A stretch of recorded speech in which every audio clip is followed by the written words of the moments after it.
रामटेक ही एक प्राचीन नगरी व प्रभू श्री रामचंद्र यांच्या पदस्पर्शानं पावन झालेल्या या भूमीला राज्य शासनानं अर्थसंकल्पात मंजुरी दिली। रामटेकचे आमदार आशिष जयस्वाल यांनी रामटेक शहराचे सौंदर्यीकरण, गडमंदिर इथं आकर्षक विद्युत व्यवस्था, गडमंदिर इथं दुकानगाडे, अंबाडा इथं दुकानगाडे, विद्युत व्यवस्था, नारायण टेकडीचा विकास, कालिदास स्मारकाचा विकास, राखी तलाव विकास, रामटेक शहराला सुंदर बनविण्यासाठी, रामटेक शहराचा चेहरामोहरा बदलण्यासाठी रामटेकच्या विकासाची पूर्ण नियोजन वास्तुशास्त्रामार्फत केलं व सदर बांधकाम करताना रामटेकचा हेरिटेज व बांधकामाचा प्लॅन राज्य संरक्षित स्मारकाचा सुसंगत केलं असून देशातील विविध स्थळाचा विशेष करून अयोध्येच्या धर्तीवर रामटेकचा विकास आराखडा तयार करण्यात आलेला आहे। रामटेकच्या विकासाच्या मूलभूत गरजा यांचा अभ्यास करून हे नियोजन करण्यात आलेले आहे। मुख्यमंत्री श्री एकनाथ शिंदे व उपमुख्यमंत्री श्री देवेंद्र फडणवीस यांनी आमदार आशिष जयस्वाल यांच्या समवेत गडमंदिर इथं जाऊन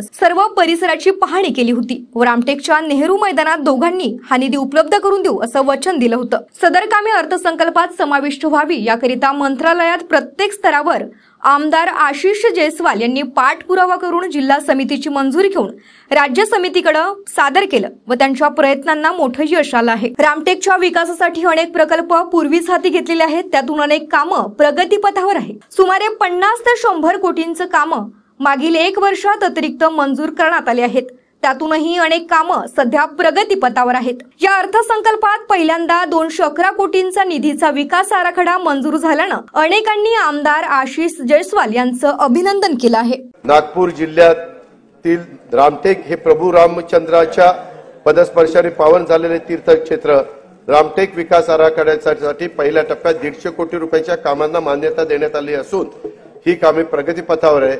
आता दुसऱ्या टप्प्यातील 211 कोटी रुपयाची कामे देखील हाती घेण्यात येणार आहेत।